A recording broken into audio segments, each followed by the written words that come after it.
Opa! E aí, pessoal, beleza? Bem-vindos aí a mais um vídeo do canal Errâncias, um canal dedicado à literatura, política e psicanálise. Eu sou o Will Franco, psicólogo, psicanalista, professor, escritor, e esse aqui é um vídeo da série Leituras, em que eu apresento para vocês um livro e um pouco do que me parece a oportunidade, o interesse e os desdobramentos da experiência de leitura, se você tiver interesse de ler. O livro que eu queria apresentar para vocês hoje é esse livro aqui, do Pierre Verger. O nome dele é Fluxo e Refluxo, e ele tem um subtítulo gigantesco que é Do tráfico de escravos entre o Golfo do Benin e a Baía de Todos os Santos, do século 17 ao 19. O calibre do livro é quase tão grande quanto o subtítulo.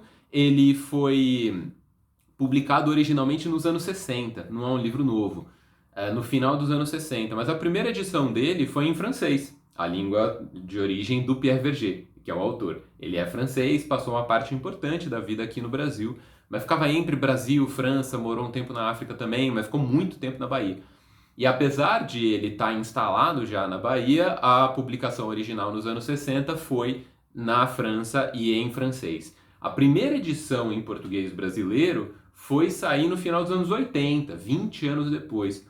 Aí esgotou, ficou desaparecido e voltou a ser publicado agora pela Companhia das Letras. Essa edição que eu mostrei para vocês, que é a que eu tenho aqui em casa, é de 2021, uma edição nova da Companhia das Letras. O livro, apesar de ele demorar muito tempo para sair no Brasil, ele tem tudo a ver com a história do Brasil e tem um grande interesse para o público brasileiro que quer entender alguma coisa sobre a história do Brasil.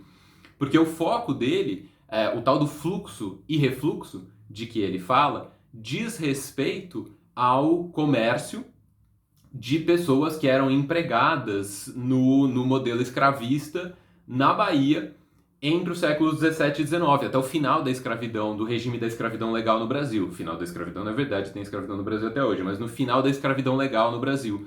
E aí ele enfatiza esse período e esse lugar específico, esse trânsito, onde houve um fluxo intenso de pessoas que eram sequestradas lá na África e depois comerciadas no tráfico escravista. E aí essas pessoas saíam dessa região da África, que é o Golfo do Benin, e eram vendidas, né, na Bahia. Ele enfatiza essa dimensão e é interessante porque ele coloca um grande zoom nesse nicho específico do comércio escravista na história do Brasil. Só que para fazer isso ele precisa contextualizar. E é um trabalho de vulto, como vocês podem ver, inclusive o tamanho do livro é muito grande, mas ele entra muito no detalhe, ele cita muito documento de época e ele acaba ajudando a entender um pouco melhor como funcionou esse negócio horrendo, mas que é um negócio que atravessou a história do Brasil e é muito decisivo para a história do Brasil e para o Brasil, que é o regime escravista. Então ele ajuda a mostrar como os agentes se relacionavam entre si, como Portugal interagia com a escravidão no Brasil, como as autoridades no Brasil lidavam com o comércio, com a instituição escravista em geral, como os donos do poder, os representantes do poder, os agentes de poder na África lidavam com esse comércio também, tanto os locais, né, os africanos, quanto os representantes, os delegados ou os emissários dos países europeus ou das colônias, como é o caso do próprio Brasil. Então tinha entrepostos que eles instalavam lá, tinha gente que saía do Brasil e ia morar na África para regulamentar o fluxo, o comércio. Tinha maneiras específicas de fazer, então o Verger ele entra muito no detalhe em uma dimensão específica, que eu acho que é legal para ajudar a entender por onde ele passa. O principal comércio escravista funcionava num sistema triangular, como o Verger diz, aparentemente ele não é o único, eu não conheço muito da bibliografia dessa área, mas aparentemente isso é mais ou menos um senso comum, que é uma ênfase no comércio triangular, qual seja, sai um navio de um país imperialista, europeu qualquer, sai de Portugal, por exemplo, cheio de bugiganga.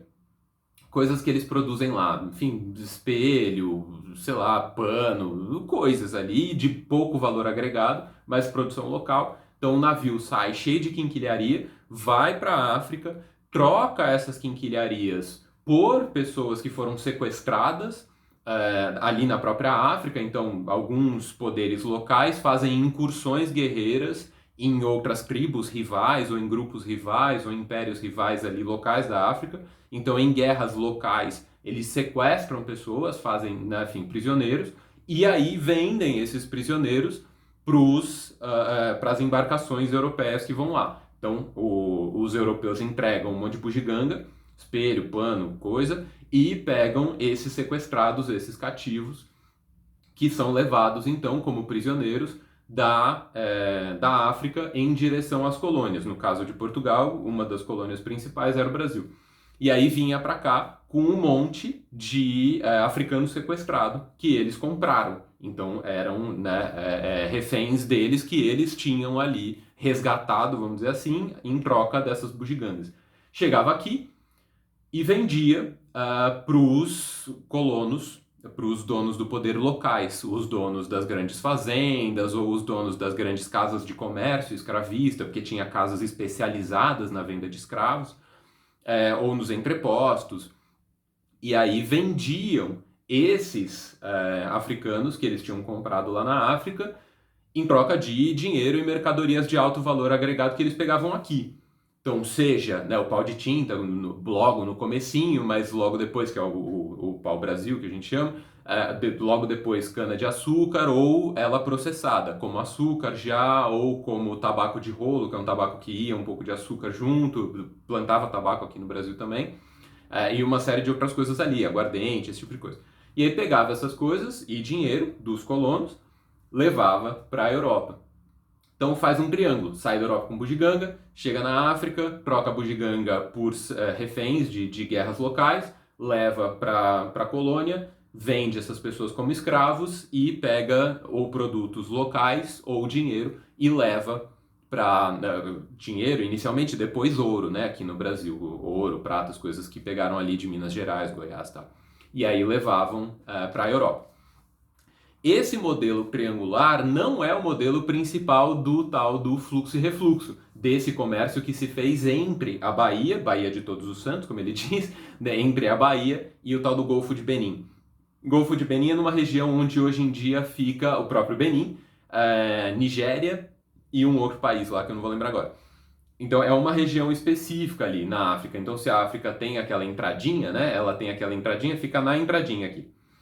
E esse comércio, ele era bilateral. Esse é o interesse do Pierre Verger.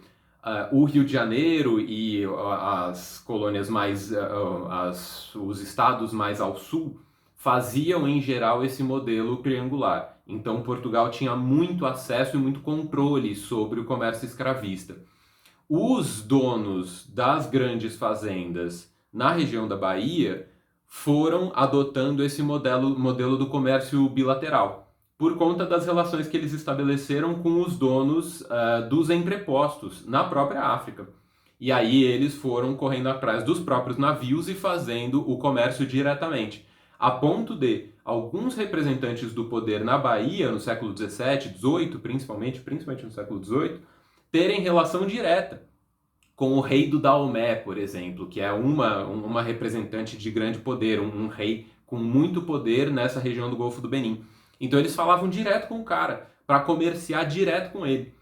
Teve tentativas de Portugal de inibir esse processo, sem muita sorte, sem muito sucesso, e esse comércio bilateral, ele durou ao longo de todo esse período que ele estuda. No século XVII isso era meio devagar, aí no século XVIII isso cresceu muito, e no século XIX isso tem um grande boom, principalmente depois da primeira proibição do comércio escravista, no comecinho do século XIX. Tem aquela intromissão toda da Inglaterra nesse processo, e aí isso fica proibido, mas eles encontram várias maneiras de burlar isso, principalmente nesse comércio bilateral. Aí, no caso, o triangular que passava pela Europa foi grandemente inibido, porque era muito mais fácil para a Inglaterra e para os outros países interessados na abolição da escravidão, como um comércio internacional, eles tinham mais facilidade de fiscalizar e de interromper. Esse bilateral, ele era mais escorregadio, eles tinham mais facilidade de fugir.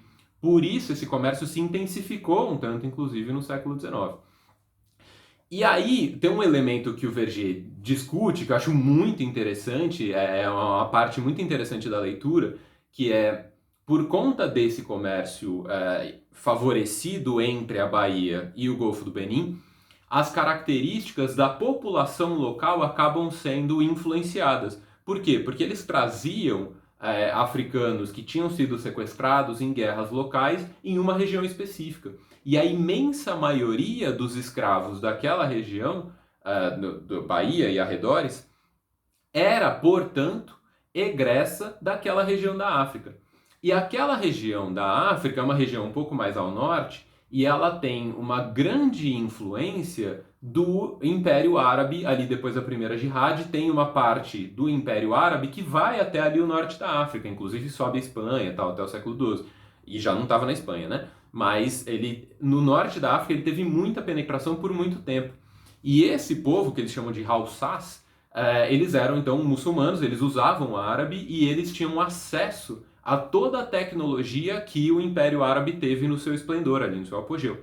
Então eram africanos com acesso a recursos de uma civilização específica que era estranha à civilização portuguesa, estranha aos colonos brasileiros e que trazia algumas peculiaridades, alguns privilégios, algumas vantagens e um meio de comunicação que era inacessível aos comandantes. Então, os feitores, os capatazes, os capitães do mato, os próprios colonos, eles não tinham muito acesso a esses recursos culturais que eles tinham. E isso ajuda a entender um tanto uma característica que aparece com alguma frequência na historiografia sobre o Brasil, que é essa ideia de que no Nordeste brasileiro havia maior sublevação, mais revoltas e maior dificuldade de impor o regime escravista. Havia maior resistência da população escravizada local. Um dos motivos para isso, segundo o estudo do Verger, é o fato de que aquela população tinha uma preponderância a partir de uma região específica da África e modos de civilidade que eram estabelecidos, cultivados ali, que favoreciam o estabelecimento de redes de aliança. Apesar de eles terem algumas concorrências, algumas divergências entre si, não é um grupo totalmente homogêneo, eles tinham mais facilidade de se organizar entre si, porque eles contavam com recursos que outros grupos de escravizados não tinham. Então eles usavam, por exemplo, o árabe. Eles tinham possibilidade de se comunicar através do árabe. Além disso, eles seguiam uma religiosidade que fazia eles se unirem com um pouco mais de facilidade. E aí, uma parte dos levantes, principalmente os levantes do século XIX, que foram levantes de hostilidade frontal aos colonizadores ali, aos brancos, às grandes cidades, elas contam com esse tipo de organização. Eles aproveitavam esse modo de organização, né, essa comunidade, para regular as suas iniciativas de luta. E, então, enfim, é uma parte muito interessante do livro. O livro cobre um arco muito amplo de assuntos e de nichos específicos de pesquisa historiográfica. O Verger, com muito fôlego, fez essa pesquisa. Algumas partes ele é técnico a ponto de ser um tanto desinteressante para quem não é da área. Teve umas partes que eu folheei um tanto, assim, meio que passei por alto, honestamente. Recomendo para quem, né, enfim, for ler, porque eu recomendei que se deu o direito de fazer o mesmo. Não precisa ficar lendo um monte de carta que um almirante inglês trocou com o cônsul britânico na Bahia, uma coisa meio enfadonha, assim. Mas tem algumas coisas que são muito interessantes. Então, quando ele fala dessas revoltas no século XIX, isso é muito interessante. Quando ele fala da maneira como as relações se davam ali no Golfo do Benin, é muito interessante, tanto as organizações dos próprios poderes locais, quanto a maneira como os governos imperialistas europeus tentavam se estabelecer ali. Eles faziam castelos, fortalezas, entrepostos, faziam algumas iniciativas, eles meio negociavam entre si. Então, o forte francês disputando um pouco com o forte holandês, aí o forte holandês sabotava um pouco o forte português, aí o português se unia com o inglês para tentar foder o holandês, e esse tipo de coisa é interessante de ver um tanto. É super fascinante, assim, é uma imagem da história que é mais vívida do que qualquer outra coisa que eu tinha lido até agora, que em geral passa meio que por alto, né, essa questão, né, assim, é abominável, horroroso, e aí tinha essa monstruosidade acontecendo aqui, enquanto isso a história acontecia, e conta a história do ponto de vista dos brancos, assim. E aí o Verger conta, ele entra na minúcia de como as coisas estavam acontecendo naquele nível, e acho isso bem interessante, assim. Então, recomendo a leitura desse monstro. Mostrar isso aqui, isso deve ter já inibido vários de vocês, né? Que o livro é grande, tem mais de 1000 páginas. Uma parte enorme são notas, notas que são interessantes desde a 741, na verdade. Antes disso é o livro mesmo. Muitas notas são interessantes, então não vou dizer que não precisa ler as notas. Tem várias notas que são muito legais, que vale a pena ler. Tem algumas que não precisa, não. O texto, eu acho que tem valor variável dependendo do que você está procurando no livro. Acho que não tem necessidade de ler de cabo a rabo. Eu não gosto de pular capítulo, é uma coisa que eu dificilmente faço. Mas tem umas partes que você um pouco passa por alto, assim, você vai olhando e fala, entendi, continua chato, né? E aí você vai olhando, tá, mais uma carta. E aí você pula e aí você chega numa outra para falar, isso aqui é bacana. E aí você olha e tem umas coisas bem legais ali. E tem essa história, que é uma história curiosa. O Verger claramente é fascinado por essa história. A mim, honestamente, não chamou grande atenção. Que é o motivo do título do livro. O livro chama Fluxo e Refluxo porque ele estuda, no final, um movimento que é um movimento de emigração de africanos ou de mulatos, como eles chamavam, né? Que era descendentes de africanos nascidos no Brasil, então, filhos de ex-escravos ou filhos de escravos, que depois de conquistarem a própria liberdade, seja pela lei de 1888, seja por qualquer iniciativa que tenha vindo antes, esses africanos libertos ou esses mulatos libertos se organizando para voltar para a África. E aí eles voltam para a África e tem uma coisa interessante que acontece, que é o tal do refluxo, que eles chegando na África, eles sustentam, eles continuam cultivando uma parte importante dos costumes que eles tinham assumido aqui no Brasil, eu digo. Então pegaram alguns hábitos, algumas coisas que têm a ver com a religiosidade católica, do jeito que ela é feita aqui, que é bem peculiar, ou a partir de qualquer outra coisa, alguns costumes locais, alimentares e de outras ordens, e eles preservam essas coisas lá. Então o Verger, inclusive, foi, nos anos 60, para a África, para a Nigéria, onde ele encontrou alguns bairros que são quase quilombos extraterritoriais. São bairros de pessoas que são descendentes de brasileiros e que moram ali e que professam costumes, é quase como se fosse um bairro de Salvador, na África. Que é uma história interessante, tem várias fotos, então tem umas fotos aqui, deixa eu ver, eu não vou conseguir mostrar de forma que vocês consigam ver, mas... Enfim, ó, esse cidadão aqui, ó, tá vendo esse cara aqui? Esse cara aqui era o Cândido da Rocha, que nasceu na Bahia e aí foi para Lagos. Ele estava em Lagos em 1960. O Verger, foi ele que tirou, o Verger tirou essa foto. E aí o brother morreu em 1960, o Cândido da Rocha, que era um brasileiro, voltou para a África, se instalou ali em Lagos. Em outro lugar, não em Lagos, mas em um outro lugar no interior, eles fizeram um bairro, que é o que eu falei, que é meio que um quilombo extra-mar ali. Essa história é uma história interessante, ela diz um pouco do tal do fluxo e refluxo, e é um elemento a mais, então, de interesse nessa história do Pierre Verger. Então, enfim, é isso. Espero que vocês tenham gostado do vídeo, das recomendações, dos comentários. Quem leu e quiser comentar, compartilhar, quem tiver comentários a respeito, críticas, considerações, fiquem à vontade, né? Enfim, coloca aqui embaixo nos comentários. E a gente se fala e se encontra numa próxima errância por aí, tá bom? Abração!